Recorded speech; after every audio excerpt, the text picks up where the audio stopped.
네, 안녕하십니까. 저는 부산대학교 치약전문대학원 치과보철학교실의 이소연입니다.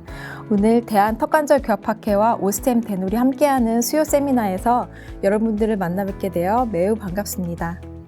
오늘 저는 교합평면 전달의 중요성과 임상 적용의 팁이라는 주제로 여러분들과 이야기를 나누고자 합니다.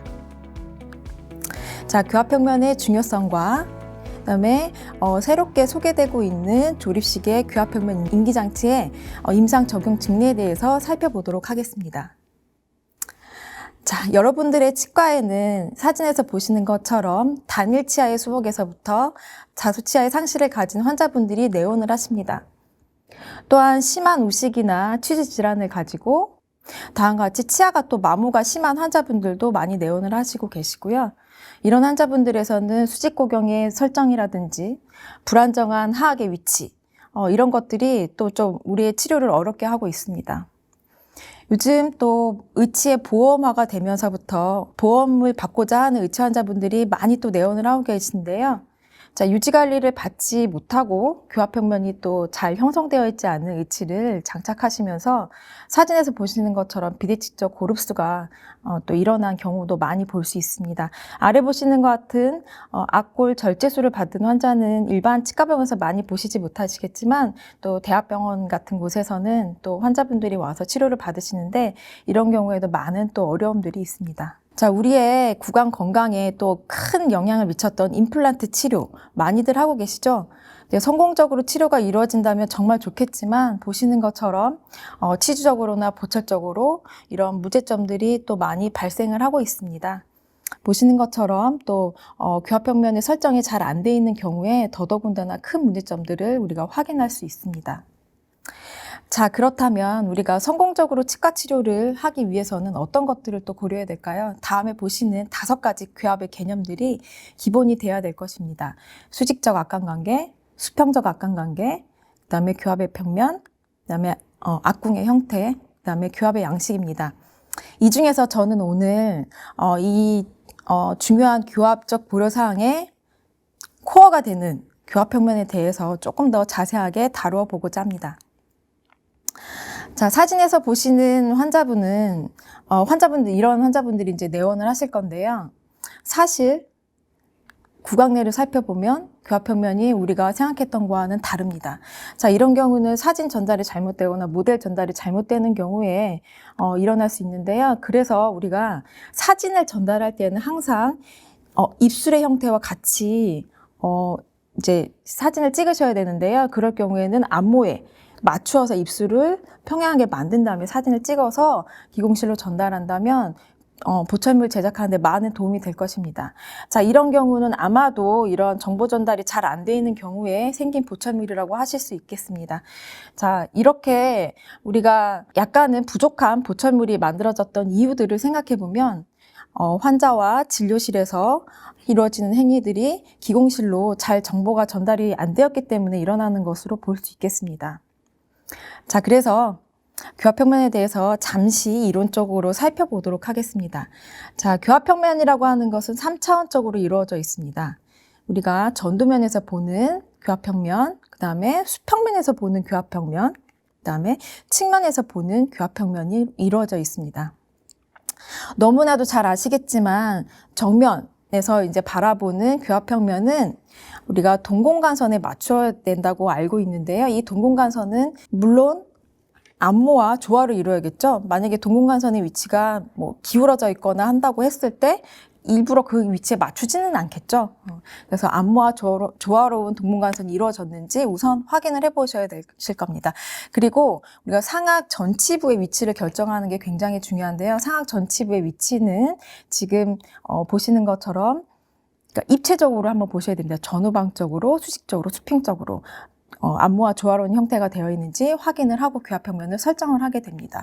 그리고 하악 같은 경우에는 교합평면의 위치를 너무나 높게 설정하지 않는 것이 중요합니다. 어떤 경우에는 우리가 무치약에서 오크루잘 림 같은 거를 장착했을 때 입술보다 훨씬 올라와 있는데도 그걸 인지하지 못하고 그냥 교합평면을 설정하는 경우가 있는데요. 입술 라인에서 너무 올라오지 않는 정도로 형성되어 있는지를 확인하시면 좋겠습니다. 자, 그리고 우리가 간과하는 것 중에 하나가 정면과 측면은 많이 봤지만 호리젠탈의 틀어짐 같은 거는 틀어짐은 우리가 확인을 못하는 경우가 많았었는데요.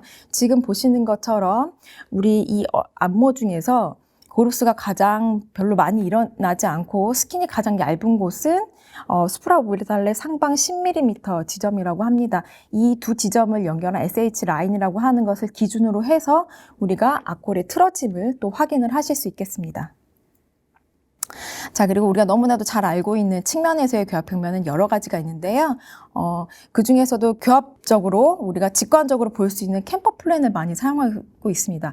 캠퍼 플랜이라고 하는 것은 이주와 비익을 연결한 선이죠. 그 중에서도 우리가 트라우스라고 하는 이주는 3자 모양으로 생겨 있습니다. 보시는 것처럼. 그럼 그 중에서 어느 점을 선택해야 될까 고민이 많으실 건데요. 많은 연구 결과를 통해서 우리가 중간 지점이나 하부 지점을 찍으면 좋겠다. 조금 더 정확한 교합평면을 전달할 수 있겠다라고 했는데 저의 경험이나 이런 걸로 봤을 때는 동양인들에서는 하부를 찍는 게 조금 더 안전한 위치지 않을까라고 생각을 하고 있습니다. 그리고 이제 하악 같은 경우에 교합평면 너무나 잘 알고 계시는 레트럴 패드의 위치가 있는데요. 그리고 혀의 위치도 굉장히 중요하죠. 혀의 라테랄 보더가 교합평면보다는 약간 1mm 정도 올라와 있어서 교합면 테이블에 혀가 음식물을 얹혀주고 우리가 저작작용을 일어날 수 있도록 해주어야 합니다. 자, 지금 사진에 보시는 것처럼 저는 입을 벌려서 양쪽 굿집의 교합평면의 위치가 어느 정도 차이가 나는지를 꼭 확인하도록 합니다. 그리고 앞서 봤던 그 레트럴 패드의 랜드마크가 되는 위치를 보면서 어느 쪽이 정상인가, 어느 쪽이 비정상인가를 판단하고 환자분과 같이 상의해서 치료를 하도록 합니다. 자, 이렇게 우리가 상하, 그 다음에 전방, 후방의 교합평면의 위치에 대해서 한번 알아보았는데요. 이런 해부학적 위치를 잘 알고 있는 것이 너무나도 중요하겠죠. 자, 이런 것들을 우리가 환자를 모시고 계속 기공실로 같이 다닐 수는 없기 때문에 모형과 이런 교합기를 통해서 우리는 기공실로 환자의 정보를 전달해야 됩니다. 이럴 때 악과과의 관계라든지 교합 관계를 전달할 때는 전통적으로 이거 페이스보호를 사용을 해 왔었는데요. 이 페이스보호는 지금 혹시 많이 사용들 하고 계시나요? 너무나도 좋은 장치이긴 하지만 조금 고가이기도 하고 분실의 위험도 있고 그리고 우리가 이제 귀가 비틀어졌다던가 이제 눈의 동공간선의 위치가 비틀어졌다던가 이럴 경우에는 오히려 오차를 가져오는 경우가 많아서 그 사용 빈도가 조금은 또 낮아지고 있다고 볼 수 있겠습니다. 그리고 전용의 교합기를 사용할 때는 전용의 페이스보호를 또 사용해야 되죠. 그런 불편감도 조금 있어 왔습니다. 우리 임상에서는 그렇다고 교합평면의 정보를 전달하지 않진 않잖아요. 해서 지금 보시는 것처럼 임시로 여러분들이 이제 갖고 계시는 마이크로스틱이라던가 뭐 면봉 이런 것들을 잘라서 이제 사용을 해왔는데요. 이런 거는 기성품이 아니다 보니까 이제 뭐 변화도 좀 많이 있고 왜곡도 조금 있었습니다. 하지만 이런 것들을 그동안 많이 사용을 했고 저도 이런 것들을 많이 사용했는데요. 보시는 것처럼 이거는 측면의 정보는 전달할 수 없기 때문에 조금은 투박스럽긴 하지만 이렇게 연결해서 교합기에 또 옮겼던 그런 적도 있었습니다.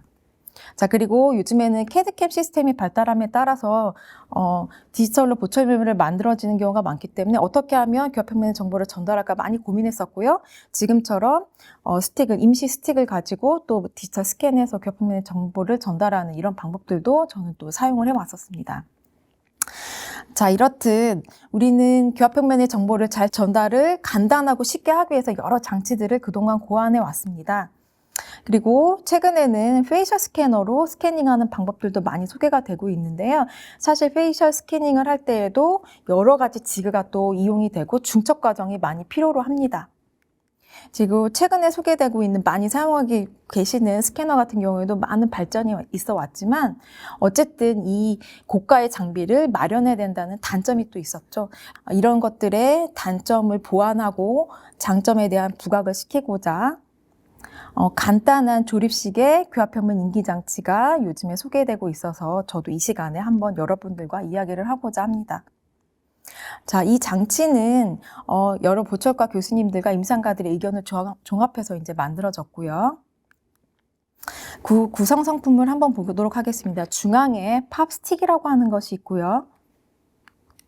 양측에 팝 암이라고 하는 것이 구성되어 있습니다. 자, 이것은 양쪽 우측, 좌측을 따로 조립해서 사용을 할 수 있습니다. 그리고 중앙에는 정중선의 정보를 조금 더 정확하게 전달할 수 있도록 인디케이터가 있습니다. 자, 그렇다면 이 팝4 시스템을 어떻게 임상에 적용할 수 있는지 저랑 한번 살펴보도록 하겠습니다. 첫 번째로는 우리가 교환면을 모형상에 옮기잖아요. 그 옮기는 과정에서 교합평면의 정보를 같이 전달을 할 수가 있는 방법입니다. 자, 우선은 환자분에게 교합평면의 정보를 미리 파악하는 것이 굉장히 중요한데요. 저는 여기에 이제 12포인트라고 해왔지만 경험도에 따라서는 그 숫자를 약간은 줄이실 수 있을 거라고 생각됩니다. 아까 이제 앞서 설명드렸던 여러 가지 교합평면의 정보를 전달을 하는데요. 랜드마크를 글라벨라 필트룸에 찍어서 정중선을 표시하고 SH 라인을 표시를 합니다. 그리고 환자분의 얼굴을 돌려서 B과 이주를 연결하는 캠퍼 플랜을 표시를 합니다. 굴곡져 있기 때문에 중앙에 있는 그 점들을 좀 찍어주시는 게 훨씬 더 도움이 될 겁니다. 그리고 이 점은 뭐 4점이 될 수도 있고 3점이 될 수도 있겠죠. 다 해서 교합평면의 정보를 옮기기 전에 미리 환자분의 이런 해부학적인 지표들을 확인하는 과정이 굉장히 필요하다고 생각이 듭니다. 이렇게 하고 난 다음에는 아주 간단하게 이 조립식의 교합평면 인기장치를 통해서 교합평면을 전달하도록 하겠습니다.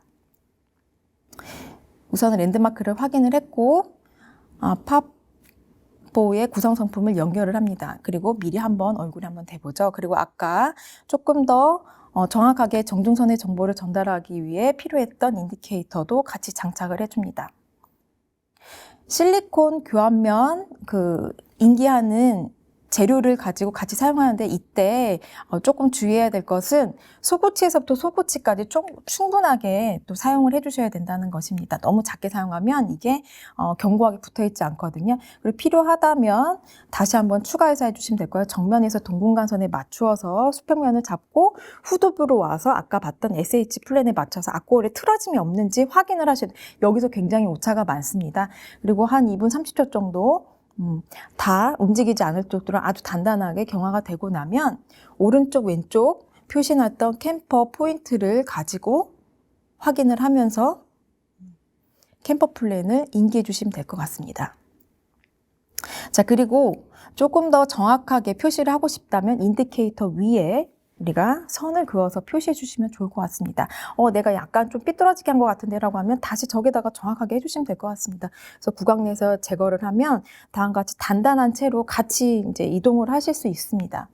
자, 그리고 양쪽에 있던 암은 움직였는데요 라고 하실 수 있잖아요. 아주 빡빡하게 움직이기 때문에 쉽게 우리가 돌아가진 않지만 기공실로 잘 전달하기 위해서는 시아노 아클레이트를 한 방울 정도 이제 구강 외에서 떨어뜨려 주시면 아주 단단하게 우리가 옮기실 수 있을 겁니다. 두 번째는 우리 환자의 그런 정보를 어디로 옮기는 거죠? 모형으로 옮기는 거잖아요. 모형이 정확하다면 훨씬 더 성공적인 보철물을 만드실 수 있습니다. 환자분의 구강 내에서 모형을 제작했고 그다음에 우리가 악관관계를 인계하기 위해서 교합제를 만들었습니다. 구강 내에 넣었더니 다음과 같은 거죠. 자, 이랬던 이유는 무엇일까요? 모형에 트리밍을 하는 데 있어서 구강 내의 환경을 적용하지 못했기 때문이겠죠. 그래서 이런 교합제를 조절할 때 굉장히 시간이 많이 걸리고 불편합니다.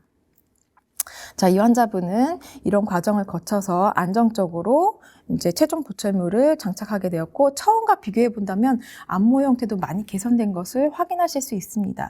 우리가 조금 더 신경을 많이 써서 앞에 있는 보철물로 갈 것인지 마지막에 있는 보철물로 이제 할 것인지 그런 것들은 선생님들이 선택하셔야 될 것 같고 또 올바른 방향으로 하기 위해서 우리는 오늘 이런 교합평면에 대한 공부를 또 하고 있는 겁니다. 자, 인상체득을 할 때는 아무리 잘하려고 이제 노력을 해도 이렇게 트레이의 손잡이가 삐뚤어지는 경우가 많이 있는데요. 이제 이런 경우에는 아까 봤던 팝4 시스템을 좀 응용해서 자유롭게 사용을 해주시면 될 것 같습니다. 약간 이제 위치를 조금 뒤집어서 사용하실 수도 있고요.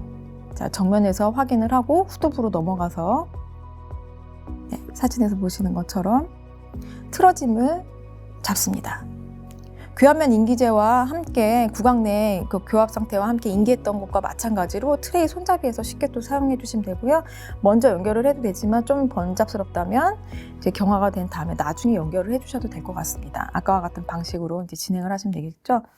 해서 지금 사진에 보시는 것처럼 구성품들을 이용해서 환자의 정보를 트레이에 전달을 하실 수가 있습니다. 그렇다면 우리가 푸어링해서 모형을 제작할 때 보통은 손잡이를 가지고 기준을 잡는데요. 이제 이런 경우에는 손잡이가 아닌 우리가 이 교합평면 인기장치의 위치를 보면서 정면에서 그리고 측면에서 모형을 제작할 수 있는 거죠. 그러니까 모형 제작에서부터 환자분의 교합평면의 정보를 전달할 수 있는 게 되는 겁니다. 아주 다양하게 이제 응용해서 사용을 하실 수 있습니다.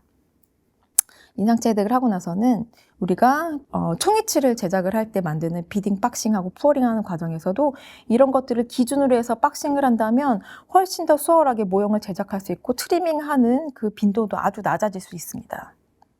자, 그리고 이 시스템의 가장 또 큰 장점 중에 하나는 전용의 규합기를 필요로 하지 않는다는 거죠.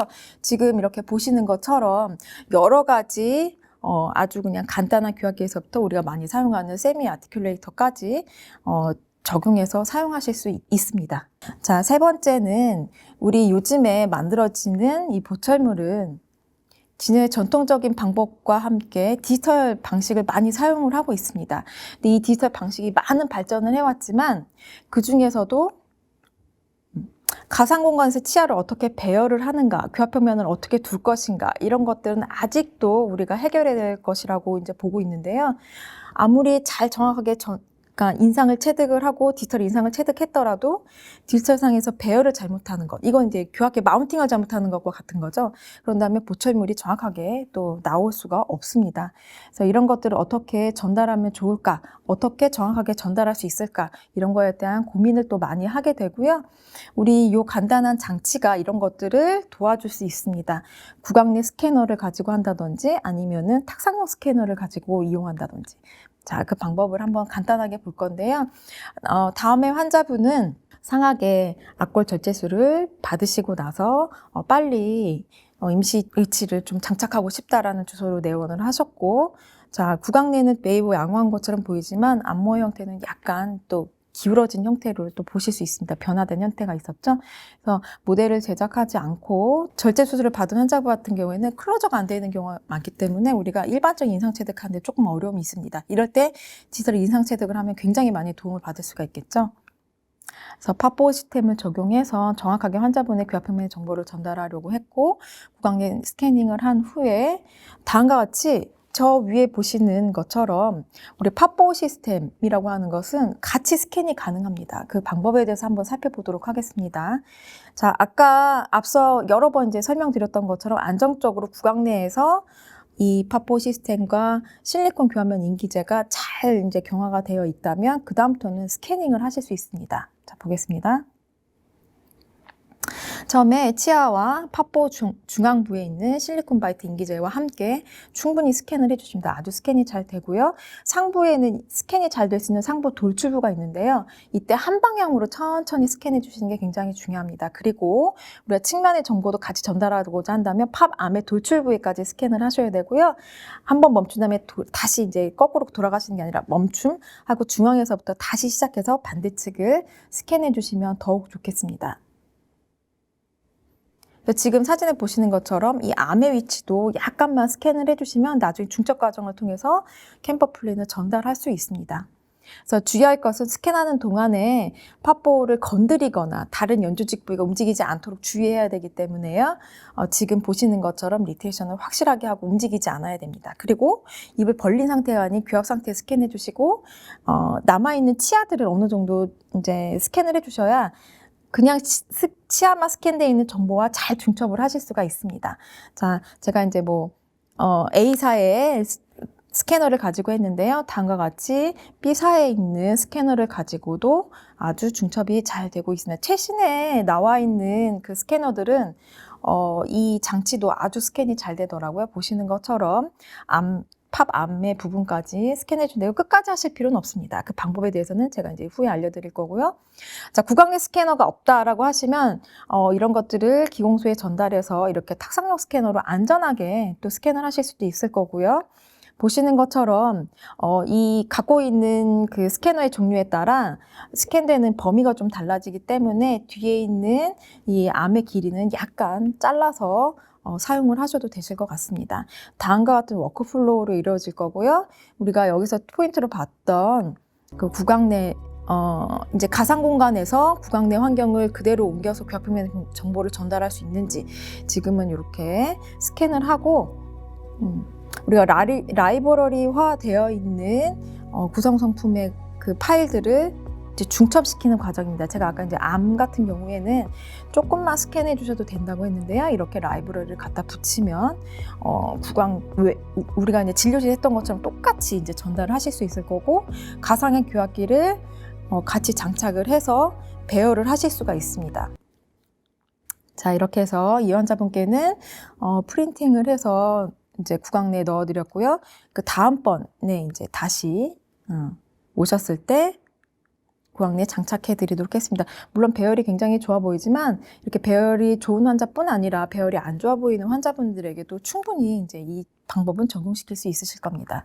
자, 그래서 이제 적용했던 증례들을 한 몇 가지 보여드릴 건데요. 지금의 환자분은 전치부를 발거하고 빨리 임시 의치를 장착하고 싶다. 라고 이제 주소로 이제 내원을 하셨습니다. 그래서 어느 정도 소수로 잔존 치아가 남아있긴 하지만 교합 수직 고경을 유지하고 계셔서 이 상태에서 모델 제작 없이 이제 임시 의치를 프린팅해서 만들어 드리도록 했습니다. 아까 확인했던 것처럼 상하악을 아주 조심스럽게 자세히 오차 없이 이제 인상 체득을 했고요. 지금 사진에 보시는 것처럼 저렇게 원피스 리트릭터를 또 사용하실 수도 있겠습니다. 그래서 여기 보시는 것처럼 아까 설명드렸던 것처럼요. 팝보 시스템도 같이 스캔을 해주시면 좋을 것 같습니다. 한 다음에 이렇게 중첩하는 과정을 거치는 거죠. 자, 첫 번째, 그냥 이 스캔한 파일만 가지고 와서 기공 선생님이 배열했을 때, 그리고 팝보를 가지고 배열했을 때는 이 정도의 차이가 있을 수 있습니다.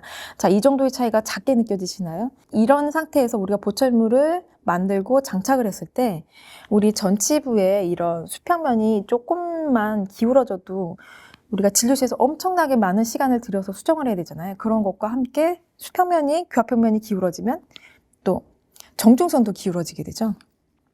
임시치아나 임시위치를 수정할 때 굉장히 많은 시간을 우리가 쓰게 되는데 이런 것들을 아주 많이 줄여줄 수가 있습니다.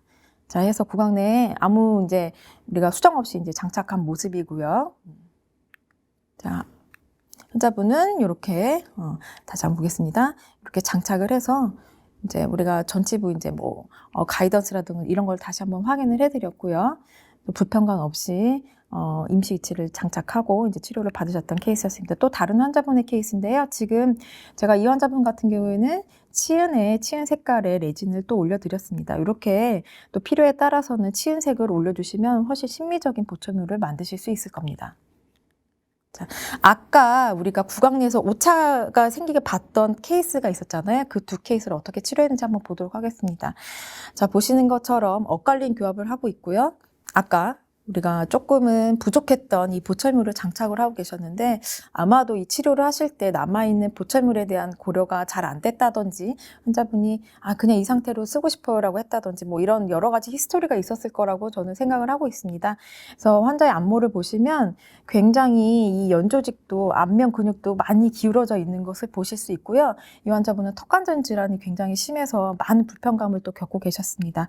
제가 이 환자분은 고래 흡수가 비대칭적으로 일어나는 것을 구강에서 너무나 확연하게 확인을 했기 때문에 모델 제작에서부터 팝보 시스템을 써서 정보 전달을 정확하게 하려고 굉장히 많이 노력을 했습니다. 자, 그래서 한번 두 가지를 해보았는데요.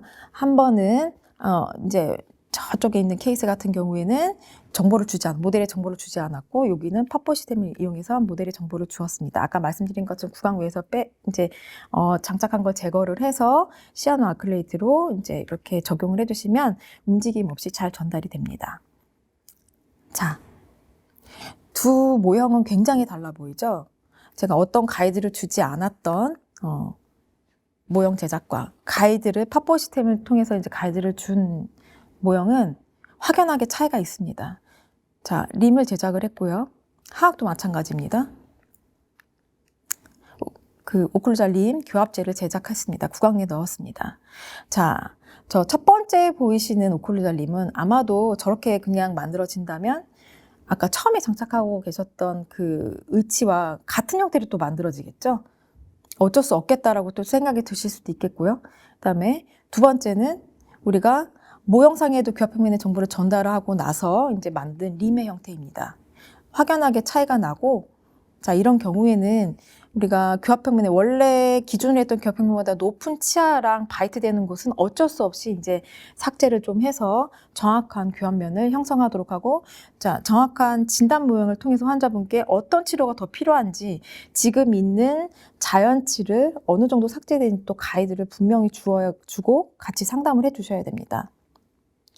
자, 이렇게 하고 나면 같은 오클루자 림의 바이트가 될 수도 있겠지만 시간이 굉장히 많이 걸리고 또 인지 못하고 첫 번째 그냥 림이 조절되지 않은 채로 보철물이 만들어지는 경우가 많이 있을 수 있습니다. 자, 오클루자 림이 조절된 상태에서 구강내에 장착한 모습입니다. 바로 한 10분, 20분 만에 환자분의 안모는 많이 개선이 됐습니다. 거울을 보시고 굉장히 만족해 하셨고요. 뭐 바로 턱관절 질환이 해결되는 건 아니지만 뭔가 의지가 더 많이 생겼다라고 하면서 치료에 대한 열의를 많이 보여주셨습니다. 자, 초진 사진하고 지금 림을 장착했을 때 사진 많이 차이가 있는 걸 보실 수가 있겠죠? 자, 이 상태에서 환자분에게 어느 정도 적응하는 시간을 가지고 우리가 그 악관관계를 또 기록하려고 했고요. 이와 함께 아까 설명드렸던 방법으로 이 팝보 시스템을 이용해서 최대한 정확하게 환자분의 정보를 전달하려고 자, 이것저것 이제 또 구성품을 한번 장착해 보았습니다. 하고 이전에 있던 그 모듈 2개 연결을 했죠. 많이 차이가 있습니다. 그리고 교합기에 마운팅을 했습니다. 자, 그냥 치아만 보면 같은 형태로 아주 잘 마운팅이 되었다고 생각이 들 수도 있겠지만 이 모델의 베이스 부분을 보면 확연하게 다르죠. 기공실로 전달을 할 때는 이런 베이스의 형태도 기공사 선생님들께는 오차가 될 수 있다는 점을 좀 알고 계시면 더 좋을 것 같다는 생각입니다. 최대한의 오차는 줄이는 것이 성공적인 보철물을 만드는데 굉장히 중요하니까요. 그래서 우리가 이제 앞서 이제 빨간 박스 안에 들어있는 것처럼 베이스 형태가 기울어진 형태로 교합기의 모형이 마운팅 되는 경우가 많이 있습니다. 그래서 이런 경우에 우리가 팝보 시스템을 어떻게 이용할 수 있는지 한번 보도록 하겠습니다. 자, 상하를 스캔해서 교합기에 아무리 마운팅 돼 있는 것을 그대로 스캔을 한다 해도 다시 이렇게 옮기는 건 어차피 기공사의 선생님들이 손으로 할 수밖에 없습니다. 올 때 어떻게 오는지 거기에 대한 이제 정보 전달이 매우 필요한 시점인 거죠. 자, 이렇게 잘못 정보가 전달될 수 있습니다. 자, 그렇다면 우리는 스캔했던 팝보를 그러니까 오클루자 림과 함께 스캔할 수 있는데요. 림을 함께 장착을 해보면 얼마나 기울어졌는지 볼 수 있고, 자, 이렇게 소프트웨어를 이제 다루시는 선생님들께서는 모형을 다시 돌릴 수 있는 거죠. 이 상태에서 가상의 교합기에 마운팅을 하고 가상의 교합기 내에서도 다시 조절을 합니다. 자, 지금 제가 가상의 교합기도 보여드리는데요. 측면, 정면, 그 다음에 위에서 본 거. 그래서 트랜스버스하게 틀어진 3차원적으로 우리가 정렬을 다시 해줘야 합니다. 자, 가상교합기에 제대로 정렬을 하고 나서는 가상교합기는 제거를 하고 이 상태에서 치아 배열을 하게 되죠. 배열을 하고 다시 한번 더 확인을 합니다. 자, 이런 일련의 과정을 거쳐서 이 환자분께는 3D 프린팅으로 된 임시 보철물을 장착해 드렸고 환자분의 자연치를 얼마나 삭제되는지 말씀을 드렸고 임시 고정성의 보철물을 장착해서 환자분에게 넣어 드렸습니다. 안모도 많이 개선됐지만 턱관절 질환도 서서히 해결되는 것 같다. 좀 편안한 마음이 든다라고 하셨습니다. 자, 아직 이제 치료 과정 중에 계시고요. 이제 이전과 비교했을 때 많은 그 다른 점이 차이가 있다는 것을 우리 선생님들께서 또 느끼실 수 있을 거라고 생각하고 저한테도 많이 이제 공부가 되었던 그런 케이스였습니다. 아까 고정성 보철물에서도 우리가 사용을 하실 수 있는데요. 조금 멀리해서 환자를 보니까 환자분은 치조골의 위치도 조금 양호하진 않지만 우리가 정확하게 얼마나 정보를 잘 전달해야 되는지 한 번 더 이제 느낄 수 있는 그런 케이스였습니다. 이전에 이제 보철물을 장착하고 오셨는데 약간 기울어져 있었고, 이 버전은 약간 우리 이제 기성품 나오기 전에 시제품으로 했을 때 했던 케이스였습니다. 이런 식으로 우리가 엑소캐드라는 프로그램을 통해서 스캔해서 중첩하는 과정입니다. 중첩하는 과정은 그렇게 어렵지는 않습니다. 그리고 중첩이 꼭 필요하지 않기도 합니다. 스캔을 잘 되어 있다면 그 정보만으로도 우리가 충분히 교환면상에서 치아 배열하는데 이용을 하실 수가 있을 겁니다. 자, 이제 처음에 이제 이것을 가지고 임상에 도입을 할 때 교수님과 함께 이제 상의를 하면서 했는데요. 그냥 가져와서 선생님이 한번 배열해 보세요라고 했을 때 그냥 정보가 없는 경우는 이렇게 배열을 하십니다. 그리고 이런 보철물이 나오게 되는 거죠. 자, πατ보를 가지고 장착을 하고 한번 교합 평면의 기울어짐이 얼마나 있었는지 확인을 합니다. 그리고 나서 올바르게 배열을 하고 보철물을 장착해 드렸습니다. 물론 정확하게 완전히 심미적으로 하기에는 환자분의 대합치라던가 구치부라던가 이런 것들이 이제 또 관여가 되어 있었지만 그래도 이전보다는 더 심미적이고 환자분께서는 또 저작작용도 잘 되고 뭐 얼굴도 많이 좋아진 것 같고 발음도 잘 되는 것 같다고 하고 많은 만족을 또 보이셨던 케이스였습니다. 제가 오늘 이 시간 동안 교합평면의 중요성에 대해서 또 선생님들과 함께 얘기를 해보았고요. 그 교합평면을 잘 전달하기 위해서 어떤 임상에서 노력들을 하고 있는지 또 말씀을 드렸고 어떤 장치를 써야 되는지 우리가 기존에 나와 있는 페이스보우라고 하는 안궁 이전 장치를 쓰면 너무나 좋겠지만 그것을 올바로 사용하지 않는다면 오히려 오차를 또 가지고 올 수 있습니다. 그렇다고 아무 정보도 주지 않으면 기공실에서는 올바른 보철물을 절대 만들 수가 없습니다. 잘못된 보철물 구강 내에 장착하고 다시 수정을 하기보다는 한 단계 조금 더 노력을 해서 정확한 정보를 전달하는 게 굉장히 중요하겠죠. 그래서 오늘 이 시간에서는 제가 그것에 대해서 정말 강조를 많이 드리고 싶고요. 그래서 조금 더 임상에서 쉽고 간단하고 경제적으로 사용할 수 있는 조립식의 교합평면 인기장치 팟보 시스템을 간단하게 설명을 드리고 또 다음과 같은 임상 적용 증례를 보여드렸는데 그 중심사항을 한 번 더 보자고 한다면 우리가 어차피 상악 모형을 만들고 기공실로 전달할 때는 교합면 간 인기를 합니다. 그것과 함께 우리는 교합평면의 3차원적인 교합평면의 정보를 안전하게 정확하게 전달을 할 수 있고요. 그리고 다양한 이런 교합기에 사용할 수 있고 그 다음에 모형을 제작하는데도 사용을 많이 할 수 있습니다. 정확하게 정보 전달하는데 많은 도움이 될 수 있습니다. 그리고 현재 또 디지털 시스템에 있어서 가상의 공간에 정확하게 치아를 배열할 수 있는 아주 간단한 방법으로 구강내 스캐너와 탁상용 스캐너를 이용해서 병행하신다면 우리가 성공적인 보철물을 제작할 수 있지 않을까 합니다. 그래서 제 진료실에는 이렇게 팟보 시스템을 항상 두고 많은 환자분들에게 적용해서 사용을 하고 있고요.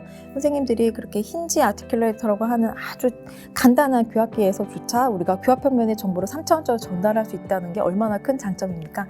그래서 여러분들이 적극적으로 활용해서 잘 사용해 주시면 좋을 것 같고요.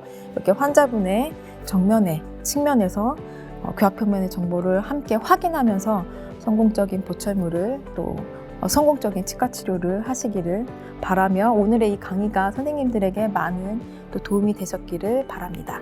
경청해 주셔서 감사합니다.